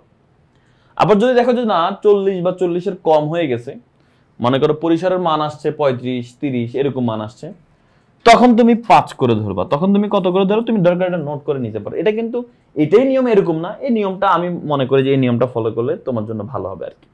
তো 40-এর বেশি হলে 10 করে ধরে নিবা, আর 40-এর কম হলে 5 করে ধরে নিবা। আবার যদি অনেক কম হয়, মনে করো যে 9, 10, 15, 20 পরিসরে এরকম আসছে, পরিসরটাই আসছে এরকম, 40-এর কম এরা ঠিক আছে, কিন্তু এটা বেশি কম। তো এরা যখন দেখবা যে এরকম বেশি কম, 15-এর নিচে 10, 9, 15, 12 এরকম যদি দেখো, তাহলে তুমি 3 করে ধরে নিবা। তাহলে আমি তোমাকে বললাম 40-এর বেশি হলে তুমি 10 করে ধরে নাও, 40-এর কম 20 পর্যন্ত যদি হয় তাহলে তুমি 5 করে ধরে নাও, আর যদি দেখো বেশি কম, 20-এর কম, 15-এর কম, তখন তুমি 3 করে ধরে নাও, তাহলে ভালো হয়। তো এখানে আমরা দেখতে পাচ্ছি আমাদের পরিসরটা কত আসছে? পরিসর 9, অনেক কম, 20-এর থেকেও অনেক কম, 15 থেকেও কম, 10-এর কম, 9। তো এখানে আমরা পরিসর ধরে নিব কত? এখানে পরিসর আমরা 3 করে ধরে নিব। আর তুমি যদি চাও 2 করে ধরে নাও, তোমার ইচ্ছা, 4 করে ধরে নিলো তোমার ইচ্ছা, তুমি 4 করে ধরতে পারো, বাট 3 করে আমরা ধরে নিব, যেহেতু পরিসর অনেক কম। তো সেই জন্য আমরা শ্রেণী ব্যবধান বা শ্রেণী ব্যাপ্তি আমরা এখানে 3 ধরে নিচ্ছি। তো দেখো এখানে শ্রেণী ব্যবধান আমরা 3 ধরে নিলাম, এটা আমরা ধরে নিলাম। কিন্তু কখনো যদি প্রশ্নে দিয়ে দেয় শ্রেণী ব্যবধান, তাহলে তোমার ওইটাই ধরতে হবে, তুমি নিজে কিছু আর ধরতে পারবে না। এখানে যেহেতু প্রশ্নে বলে নাই, তাই আমরা নিজেরা শ্রেণী ব্যবধান 3 ধরে নিচ্ছি। ওকে, শ্রেণী ব্যবধান 3 ধরে এখন শ্রেণী সংখ্যাটা নির্ণয় করব। শ্রেণী সংখ্যা কিভাবে নির্ণয় করে? শ্রেণী সংখ্যা নির্ণয় করার নিয়ম হচ্ছে, শ্রেণী ব্যবধান ও পরিসরটাকে তুমি শ্রেণী ব্যবধান দিয়ে ভাগ করে ফেলতে হবে। এই যে শ্রেণী সংখ্যা নির্ণয়ের নিয়ম আমরা দেখছি, পরিসরকে শ্রেণী ব্যবধান দিয়ে ভাগ করে ফেলতে হবে। তো পরিসর আসছিল আমাদের 9, এই যে 9-কে আমরা ভাগ করে দিব, আমাদের শ্রেণী ব্যবধান আমরা 3 ধরছি, 9-কে 3 দিয়ে ভাগ করলে কত হয়? 9-কে 3 দিয়ে ভাগ করলে হয় 3। তার মানে আমাদের শ্রেণী সংখ্যাও হচ্ছে 3। শ্রেণী সংখ্যা কত আসছে আমাদের? দেখো ভালো করে দেখো, আমাদের এখানে এই যে শ্রেণী সংখ্যা, এই শ্রেণী সংখ্যা কত আসছে? শ্রেণী সংখ্যা আসছে 3। তার মানে আমরা এখন দেখো যে টেবিলটা তৈরি করব, এই টেবিলটার মধ্যে 3টা শ্রেণী থাকবে। দেখছো 1, 2, 3, 3টা শ্রেণী থাকবে। তো শ্রেণী সংখ্যা আমরা পেয়ে গেছি 3। এবার গণসংখ্যা নিবেশন সারণী আঁকবো, অর্থাৎ টেবিলটা আমরা অঙ্কন করব। তো এই টেবিলটা অঙ্কন করতে গেলে, গণসংখ্যা নিবেশন সারণী অঙ্কন করতে গেলে টেবিলের মধ্যে 3টা কলাম লাগবে। এই যে দেখো 1টা 2টা 3টা, 3টা কলাম লাগবে। প্রথম কলামের মধ্যে আমরা তাপমাত্রা দিলাম, প্রথম কলামে আমরা কি দিলাম? তাপমাত্রা। দ্বিতীয় কলামে আমরা দিলাম ট্যালি চিহ্ন, তৃতীয় কলামে আমরা দিলাম গণসংখ্যা। তাপমাত্রা, ট্যালি চিহ্ন। এখন তাপমাত্রা কেন? কারণ আমাদের উপর এখানে বলছিল এগুলো সব তাপমাত্রা ছিল, বাট তুমি চাইলে এখানে তাপমাত্রা না লিখে এখানে এটাও লিখতে পারো, শ্রেণী ব্যাপ্তি বা শ্রেণী ব্যবধান, শ্রেণী ব্যাপ্তি, এগুলো তুমি লিখতে পারো, কারণ এগুলো প্রত্যেকটা হচ্ছে শ্রেণী। ঠিক আছে? তো এই শ্রেণীগুলো ম্যাক্সিমাম প্রশ্নে তুমি দেখবে এখানে শ্রেণী ব্যাপ্তি লেখা আছে। যাই হোক, এখন আসো যে আমরা এগুলা কিভাবে বসাবো। প্রথমে আসো আমরা শ্রেণী ব্যাপ্তিগুলো কিভাবে বসাবো। তো শ্রেণী ব্যাপ্তি বসানোর নিয়ম হচ্ছে, তোমার এখানে সবচেয়ে ছোট সংখ্যা কত? দেখো তো, তোমার যে উপাত্তগুলো ছিল 31টা উপাত্ত, সেই উপাত্তের মধ্যে সবচেয়ে ছোট সংখ্যা কত ছিল? 6। তুমি এখানে 6 বসাবা, প্রথম ঘরে তুমি 6 বসাবা। আচ্ছা, 6 বসালাম। বসানোর পরে পরের ঘরে আমি কত বসাবো? আমরা আগে এই বাম পাশের মানগুলো লিখে ফেলবো। তো পরের ঘরে আমি কত বসাবো? 6-এর পরে কত বসাবো? 6-এর পরে আমি বসাবো 9। কেন 9? কারণ আমরা ওই যে শ্রেণী ব্যবধান কত ধরছি? 3। এই জন্য 6-এর সাথে 3 যোগ করলে যত হয়, পরের ঘরে তুমি তত বসাবা। আবারও শ্রেণী ব্যবধান যেহেতু 3 ধরছি, তার মানে 9-এর সাথে 3 যোগ করলে কত হবে? 12। তার মানে পরের ঘরে 12 বসাবো। এখন তুমি বলতে পারো, ভাই 12-এর সাথে 3 যোগ করলে 15, আপনি পরের ঘরে কেন 15 লিখলেন না? কারণ আমরা দেখতে পাচ্ছি আমাদের শ্রেণীর সংখ্যা হবেই 3টি। তার মানে আমার 3টা শ্রেণী হয়ে গেল, যে 1, 2, 3, 3টা শ্রেণী কিন্তু হয়ে গেল। আচ্ছা, এখন তোমার প্রশ্ন আসতে পারে যে ভাই এখানে আমি কি লিখবো? এই যে 6 থেকে কত পর্যন্ত লিখবো? 6 থেকে লিখবো, এখানে যেহেতু পরের ঘরে 9 লিখছো, 9-এর আগের সংখ্যা পর্যন্ত লিখবা। 9-এর আগের সংখ্যা কত? 8। এখানে আমরা 8 লিখবো। এরপরে দেখো এখানে কত লিখবো? 12-এর আগের সংখ্যা, 12-এর আগের সংখ্যা কত? 11। এখানে আমরা 11 লিখবো। আর তুমি বলতে পারো, ভাই এই 14টা আমরা কিভাবে লিখবো? এই 14টা এখানে তো কিছু নাই, 14 কিভাবে আমরা লিখবো? তো 14 যদি আমরা লিখতে যাই, 14 লিখতে হলে আমাদের যে কাজটা করতে হবে সেটা হচ্ছে এই যে আমরা এখানে দেখতে পাচ্ছি 3 3, দেখো 8 আছে, 8 এর সাথে 3 যোগ করলে 11, তার মানে 11 এর সাথে 3 যোগ করলে 14, তার মানে 11 14 হবে। তো সোজা হিসাব এটা তুমি আরেকভাবে তুমি করতে পারো, সেটা হচ্ছে কি দেখো, প্রথমে 6 লিখবো কেন? সবচেয়ে ছোট সংখ্যা হচ্ছে 6, তো আমি এখানে 6 লিখলাম।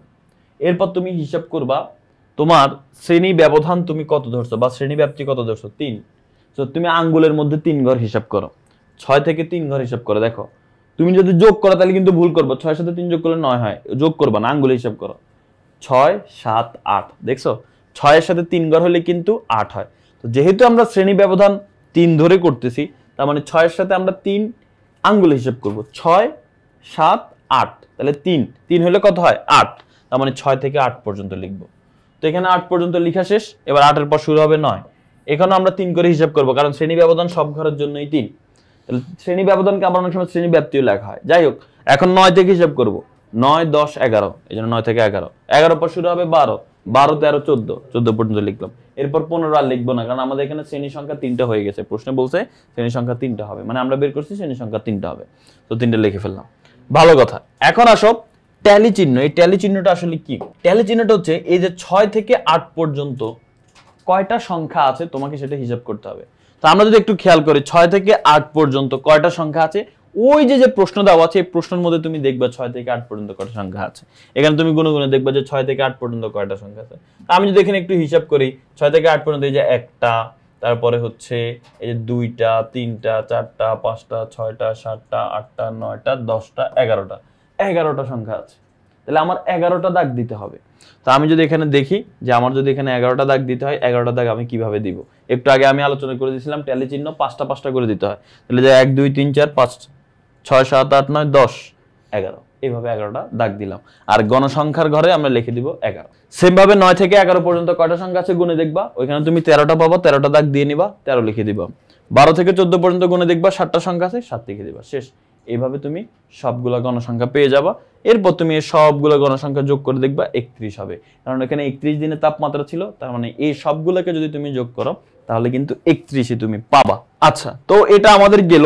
এখন আমরা যে কাজটা করব সেটা হচ্ছে শ্রেণী বিন্যাসকৃত উপাত্তের গড় মধ্যক প্রচুরক, এটা হচ্ছে আমরা নির্ণয় করব। অর্থাৎ এতক্ষণ পর্যন্ত এর আগে যে টেবিলটা তৈরি করার আগে আমরা দেখলাম গড় মধ্যক প্রচুরক নির্ণয় করা, আমরা অলরেডি একবার দেখছি, বাট ওইগুলো ছিল এরকম 5-7টা উপাত্ত অশ্রেণীকৃত, টেবিল আকারে না থাকলে আমরা কিভাবে গড় মধ্যক প্রচুরক নির্ণয় করতে পারি সেটা আমরা দেখছিলাম।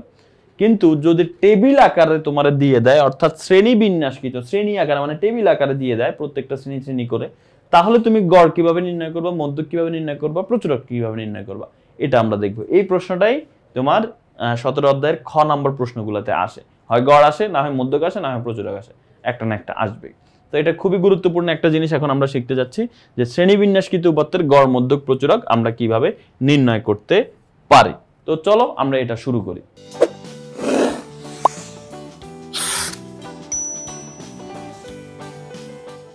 তো গড় নির্ণয় করার আবার দুইটা পদ্ধতি আছে, অর্থাৎ আমরা এই টেবিল আকারে যে গড় নির্ণয় করব এখানেও কিন্তু দুইটা পদ্ধতি আছে। একটা হচ্ছে সরাসরি পদ্ধতি, এটা নরমালি পরীক্ষায় আসে যে গাণিতিক গড় নির্ণয় করো, আর আরেকটা হচ্ছে সহজ পদ্ধতি। তো পরীক্ষায় সহজ পদ্ধতি লেখা আসে না, পরীক্ষায় আসে হচ্ছে সংক্ষিপ্ত পদ্ধতি। তো একটা হচ্ছে সরাসরি পদ্ধতি, পরীক্ষায় এটা আসে যে সরাসরি পদ্ধতি লেখে আসে না, আসে যে গাণিতিক গড় নির্ণয় করো। তো তখন এই সরাসরি পদ্ধতি অ্যাপ্লাই করব। আর সহজ পদ্ধতি যখন বলে সেটা মানে হচ্ছে সংক্ষিপ্ত পদ্ধতি আসবে পরীক্ষায়। তো প্রথমে আমরা সরাসরি পদ্ধতি বা গাণিতিক গড় কিভাবে নির্ণয় করতে হয় সেটা আমরা দেখি। তো আমরা প্রথমে সরাসরি পদ্ধতিতে যদি আমরা দেখি, সরাসরি পদ্ধতির আমরা একটা এক্সাম্পল দেখে ফেলি, তাহলেই আমরা বুঝতে পারবো। এই যে যেমন পরীক্ষায় তোমার এরকম একটা টেবিল দিয়ে দিল, ঠিক আছে, এই যে এরকম একটা শ্রেণী বিন্যাসকৃত একটা উপাত্ত দিয়ে দিল, যে প্রত্যেকটা শ্রেণী দিয়ে গণসংখ্যা দিয়ে একটা টেবিল তোমাকে তৈরি করে দিল। এখন তোমাকে বলতেছে যে এটার হচ্ছে গাণিতিক গড়, এই যে দেখো গাণিতিক গড় নির্ণয় করো। তো এই গাণিতিক গড়টা যদি তুমি নির্ণয় করতে যাও, তোমাকে যে কাজ করতে হবে, প্রথমে একটা টেবিলের মধ্যে শ্রেণীব্যাপ্তি আর গণসংখ্যা এই দুইটা জিনিস তোমার লিখে ফেলতে হবে। শ্রেণীব্যাপ্তি কোনগুলো, এখানে যেগুলো দেওয়া আছে যে 25 থেকে 34, 35 থেকে 44, এই সবগুলো এই লম্বা লম্বি করে লিখে ফেলতে হবে। গণসংখ্যা এখানে যা আছে এই সবগুলো তুমি এই বরাবর লিখে ফেলবা। আর গণসংখ্যাকে আমরা প্রকাশ করি fi দ্বারা। তো গণসংখ্যাকে তুমি এখানে fi দিয়ে ব্র্যাকেট fi দিয়ে প্রকাশ করবা। তোমাকে আরো দুইটা কলাম এক্সট্রা তৈরি করতে হবে, তার মধ্যে একটা কলাম হচ্ছে শ্রেণীর মধ্যমান। আমরা কিন্তু শুরুতে আলোচনা করছিলাম যে শ্রেণীর মধ্যমান কিভাবে বের করতে হয়। শ্রেণীর মধ্যমান বের করতে হলে ওই শ্রেণীর নিম্নসীমা আর উচ্চসীমা এই দুইটাকে যোগ করে 2 দিয়ে ভাগ করতে হয়। তো 25 আর 34 যদি আমরা যোগ করি তাহলে হয় কত 59। 59 কে যদি আমরা 2 দিয়ে ভাগ করি তাহলে হয় 29.5। এটাই হচ্ছে আমাদের শ্রেণীর মধ্যমান। তো এইভাবে তোমাকে শ্রেণীর মধ্যমানটা বের করে নিতে হবে। তো এইভাবে প্রত্যেকটা শ্রেণীর মধ্যমান আমরা এখানে একটা করে বের করে নিলাম। আচ্ছা, এরপরে দেখো গণসংখ্যা যেগুলো আছে এই গণসংখ্যা সবগুলো তুমি আবার যোগ করে ফেলবা। এই সবগুলো গণসংখ্যা যদি যোগ করো তোমার এখানে সবগুলো যোগ করলে যোগফল 100 আসতেছে। আর এই সবগুলো গণসংখ্যা যোগ করলে এই আমরা এটাকে বলা হয় মোট গণসংখ্যাকে প্রকাশ করি আমরা n দ্বারা। তার মানে n দ্বারা প্রকাশ করব যার মান হচ্ছে 100। তাহলে মোট গণসংখ্যা n এর মান হচ্ছে 100। এর পরবর্তীতে আমরা যে কাজ করব নতুন যে আরেকটা কলাম তৈরি করব সেই কলামের নাম দিব fi xi মানে গণসংখ্যা শ্রেণীর মধ্যমান গুণ। অর্থাৎ এই fi আর xi গুণ করলে যা হবে এখানে তা বসাবো। এই 5 এর সাথে 29.5 যদি আমরা গুণ করি তাহলে হয় 147.5। আবার এই 39.5 এর এটা 29.5 আর এই 39.5 এর সাথে 10 যদি আমরা গুণ করি তাহলে 395। এইভাবে তুমি এটার সাথে এটা গুণ এটার সাথে এটা গুণ করে করে এখানে মানগুলো বসাবা। মানগুলো বসানোর পরে এই প্রত্যেকটা fi x এর যতগুলো মান আসছে এই সবগুলো মান তুমি যোগ করে ফেলবা। এই সবগুলো মান যোগ করার পর আমি পাচ্ছি 6190। এটাকে কি পাচ্ছি 6190। তবে তুমি এটাকে প্রকাশ করবা কি দিয়ে সামেশন অফ fi xi দ্বারা। দেখো ভালো করে খেয়াল করো এটাকে তুমি প্রকাশ করবা সামেশন অফ fi xi দ্বারা। অর্থাৎ এখানে তুমি লিখে দিবা এই যে সামেশন চিহ্ন হচ্ছে এটা, এই যে সামেশন অফ fi xi। এখন কথা হচ্ছে ভাই সামেশন অফ fi xi মানে কি? দেখো সামেশন চিহ্নটার মানে হচ্ছে যোগফল। কার যোগফল? এই fi xi এর যোগফল। অর্থাৎ তুমি এখানে যতগুলো fi xi পাইছো এই সবগুলো fi xi এর যোগফল এখানে লিখছো। তো যোগফল যেহেতু এটা এই যোগফলকে প্রকাশ করতে হলে সামেশন চিহ্ন ব্যবহার করতে হয়। তো সামেশন অফ fi xi মানে fi xi সবগুলোর যোগফল। এই সবগুলো যোগ করার পর আমি পাইছি 6190। তো এই জন্য এটাকে আমি সামেশন অফ fi xi দিয়ে লিখলাম। এবার এই গড় নির্ণয় করার পরে এই যোগফল নির্ণয় করার পরে আমরা গড়ের সূত্রতে চলে যাব। দেখো গড় নির্ণয়ের সূত্র, গাণিতিক গড় নির্ণয়ের সূত্র হচ্ছে 1/n into summation of fi xi। বা তুমি এভাবেও লিখতে পারো, দেখো summation of fi xi divided by n, এভাবেও তুমি লিখতে পারো। আবার তুমি চাইলে 1/n into summation of fi xi, দুইটাই একই কথা। এখন 1/n n এর জায়গায় কত বসাই দিব? 100। এই যে 100 বসাই দিলাম। আর সামেশন অফ fi xi এর মান কত? 6190। 6190 বসাই দিলাম। এখন এই 6190 একের সাথে গুণ করলে 6190 হয়, সেটাকে 100 দিয়ে ভাগ করলে 61.9। এটাই হচ্ছে আমাদের গাণিতিক গড়। তো আশা করি বুঝতে পেরেছো কিভাবে গাণিতিক গড় নির্ণয় করতে হবে।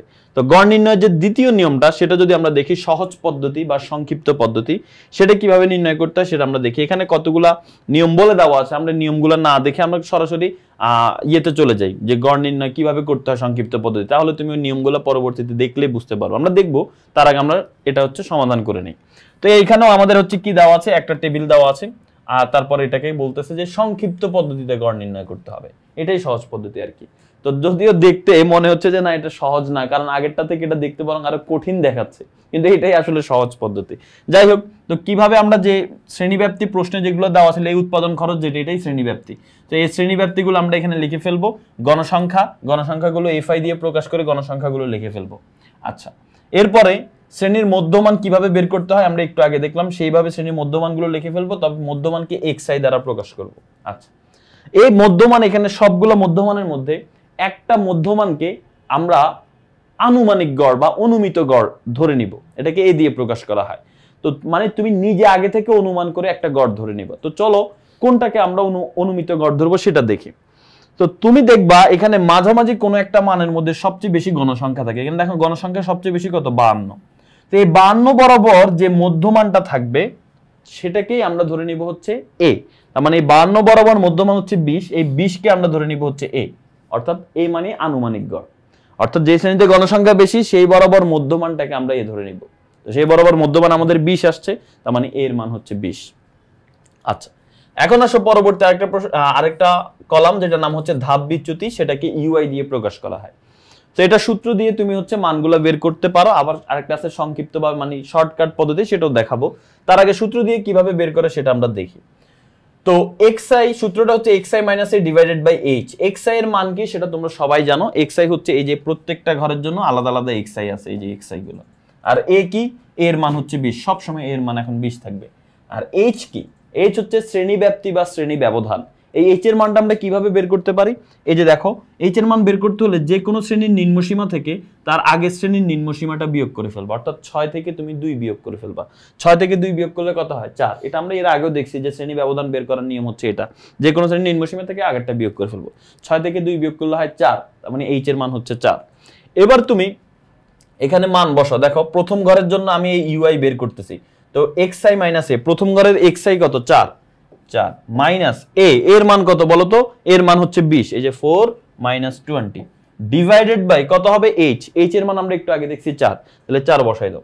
এবার 4 থেকে 20 বিয়োগ করলে হয় -16, -16 কে যদি 4 দিয়ে ভাগ করো তাহলে -4 হয়, এই জন্য এখানে -4। এবার দ্বিতীয় ঘরের জন্য ইউআই বের করো। দ্বিতীয় ঘরে xi কত বলো তো? দ্বিতীয় ঘরে xi টা হচ্ছে 8, তার মানে এখানে xi এর মান বসবে, 4 এর জায়গায় 8 বসাবো। মাইনাস এ, এর মান তো সবসময় 20 থাকবে, 20, আর নিচে এইচ এর মান 4 থাকবে। তো 8 থেকে 20 বিয়োগ করলে কত হয়? 8 থেকে 20 বিয়োগ করলে হয় 12, -12 কে 4 দিয়ে ভাগ করলে -3, তার মানে এখানে -3 হবে। এইভাবে তুমি সবগুলো ধাপ বিচ্যুতি তুমি এখানে এক এক করে বের করে নিবা। আচ্ছা, ধাপ বিচ্যুতিগুলো বের হয়ে গেল। এখন তোমাকে আমি বলছি আরেকটা শর্টকাট পদ্ধতি আছে, সেই শর্টকাট পদ্ধতিটা কি? তুমি এই সূত্র ছাড়াও কিন্তু এগুলো বের করতে পারবা। কিভাবে? তুমি যেই ঘরে এ ধরছিলা, ওই যে আনুমানিক গড় ধরে নিয়েছিলা এ, ওই ঘর বরাবর ধাপ বিচ্যুতি তুমি 0 বসাবা, আর উপরের দিকের মানগুলো মাইনাস হতে থাকবে, এই যে -1 -2 -3 -4, এইভাবে উপরের দিকের মানগুলো মাইনাসে লিখবা, আর নিচের দিকের মানগুলো +1 +2 +3, প্লাস চিহ্ন দেওয়া লাগে না। তো এইভাবে হচ্ছে তুমি এই ধাপ বিচ্যুতিটা নির্ণয় করতে পারো কোনো প্রকারের হচ্ছে সূত্র ছাড়াই। আচ্ছা, তার পরবর্তী যে কলামটা আছে সেটার নাম হচ্ছে FI/UI। FI/UI মানে কি বলতো? FI/UI মানে হচ্ছে FI আর UI এর গুণফল। তো FI হচ্ছে গণসংখ্যা আর UI হচ্ছে ধাপ বিচ্যুতি। গণসংখ্যা আর ধাপ বিচ্যুতিকে গুণ করে আমরা এখানে মান বসাবো। তো গণসংখ্যার মান 1, ধাপ বিচ্যুতির মান -4, 1 আর -4 যদি গুণ করি তাহলে -4, 9 আর -3 যদি গুণ করি -27, 21 আর -2 যদি আমরা গুণ করি তাহলে হবে -42। এভাবে তুমি এই সবগুলো গুণ করে করে এখানে সবগুলোর গুণফল তুমি এখানে বসাবো। আচ্ছা, সবগুলোর গুণফল আমি পেয়ে গেলাম, সবগুলোর গুণফল এখানে আমি পাইছি। এখন কি করব? এখন যোগ করব। কার সাথে? এই সবগুলো তুমি যোগ করে ফেলবা। এই সবগুলো কিভাবে যোগ করবা? সহজ হিসাব, একটা ক্যালকুলেটর নিবা, একটা ক্যালকুলেটর নিয়ে তুমি মান বসাবা। প্রথমে -4, এরপর আছে -27 বসাবা, এরপর আছে -42 বসাবা, -47 বসাবা, জিরোর ক্ষেত্রে বসাবা +0, তারপরে বসাবা +36 +38 +9, +36 +38 +9, এরপরে একটা ইকুয়াল চিহ্নতে ক্লিক করবা। করলাম, অ্যান্সার আসছে -37। তো তুমি এখানে -37 বসাই দিবা। আর এটাকে প্রকাশ করবা কি দ্বারা? এটাকে প্রকাশ করবা সামেশন অফ FI/UI দ্বারা। তো দেখো, এটাকে আমি প্রকাশ করলাম সামেশন অফ FI/UI দ্বারা। কেন? কারণ এখানে সবগুলো FI/UI যোগ করছে, এই জন্য FI/UI, আর এটা হচ্ছে যোগফল, এই জন্য সামেশন চিহ্ন। এবার আমরা সূত্রতে চলে আসি। সূত্রের মধ্যে যদি আসি, দেখো সূত্রটা কি?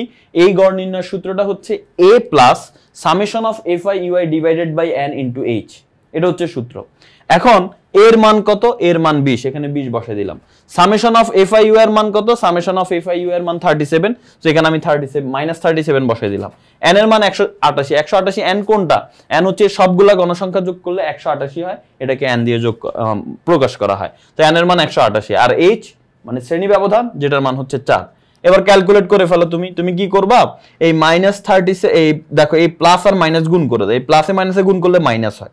এবার এখানে থাকলো শুধু 37 এর সাথে 4 গুণ করো, যত হবে ততকে 188 দিয়ে ভাগ করো, দেখবা 0.79 হয়। এবার 20 থেকে 0.79 বিয়োগ করো, তাহলে 19.2821। এটাই হচ্ছে আমাদের সংক্ষিপ্ত পদ্ধতির গড়। তো আশা করি বুঝতে পেরেছো যে সংক্ষিপ্ত পদ্ধতির গড় কিভাবে নির্ণয় করতে হয়। তো এইভাবে সংক্ষিপ্ত পদ্ধতির গড় নির্ণয় করতে হয়। তো বেশিরভাগ ক্ষেত্রে 99.99% ক্ষেত্রে পরীক্ষায় এই সংক্ষিপ্ত পদ্ধতির গড়টাই আসে। এর আগে যেটা দেখলাম আমরা সরাসরি পদ্ধতি বা গাণিতিক গড়, ওইটা কিন্তু পরীক্ষায় খুব বেশি আসে না, আসে না বললেই চলে আর কি। মানে গত 4-5 বছরে তুমি একটা বা দুইটা প্রশ্ন দেখতে পারো যে আসছে। তো এভাবে হচ্ছে গাণিতিক গড় নির্ণয় করতে হয় বা সংক্ষিপ্ত পদ্ধতির গড় নির্ণয় করতে হয়। আর এখানে নিয়মগুলো এখানে বলা আছে, দেখো নিয়মগুলো হচ্ছে যে এখানে বলা আছে শ্রেণীসমূহের মধ্যমান নির্ণয় করতে হবে, কোনটাকে আমরা এ ধরবো, ইউআই ধরবো কিভাবে, এগুলো এখানে বলা আছে। তো এইভাবে তুমি এটা নির্ণয় করবা।